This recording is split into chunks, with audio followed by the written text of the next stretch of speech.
The last application of dimensional analysis is to establish relationship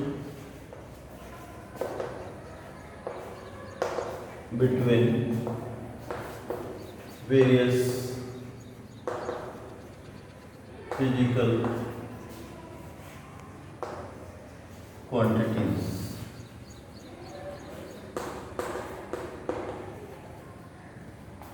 So this is the application again. Suppose a particle is doing circular motion. This is the particle of mass m. Its velocity on the linear velocity is v, which is tangential. The radius of the circular path is r. This is the center. So there acts a force towards the center onto the particle everywhere throughout the motion. This is called centripetal force. Centripetal force. F. So if we want to derive an expression for centripetal force in terms of mass, velocity and radius of the circular path, so using dimensional analysis we can derive this equation of F. We say that this F, centripetal force on the particle, depends upon mass raised to power A. A is its dimension. And second is velocity raised to power B and radius raised to power C. This is the first step, how to write. Let this centripetal force depends or directly proportional to mass raised to power A, velocity raised to power B and radius raised to power C. Next step is F equal a constant comes, dimensional constant K.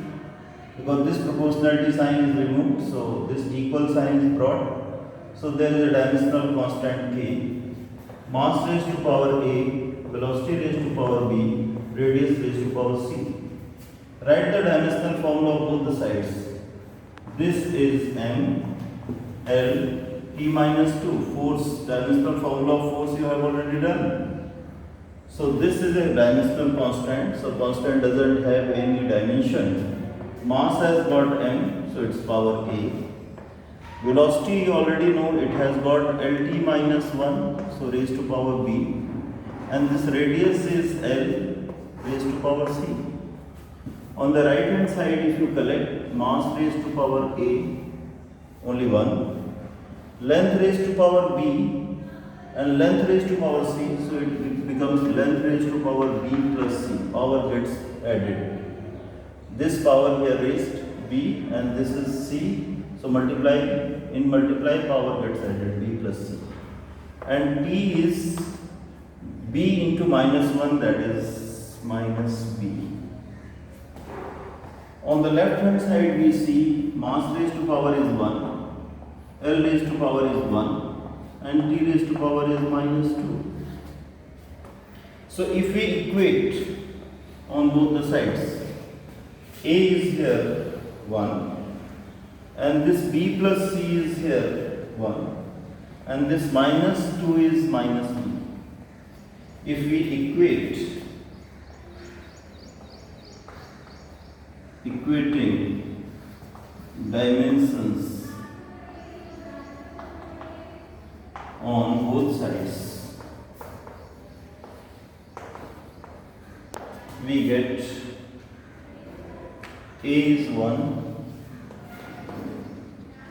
and B plus C is 1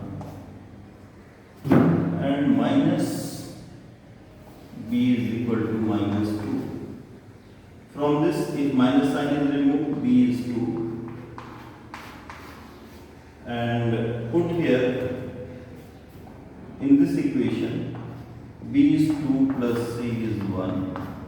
So C is equal to 1 minus 2, that is minus 1. And A is already 1. So putting this value here in this equation, this F becomes constant of dimension, dimensional constant. m raised to power a, which is 1, v raised to power b, which is 2, and c raised to power r raised to power c is minus 1. So we get f equals to k, it is m raised to power m, and it is v square. So upon this r raised to power minus 1 comes in denominator. So we got the formula for centrifugal force. This is the drawback here, that what will be the value of this dimensional constant we cannot obtain with the help of dimensional analysis. Dimensional analysis does not tell the value of dimensional constant because it is dimensionless. It has got no dimension. So what will be its value? It cannot be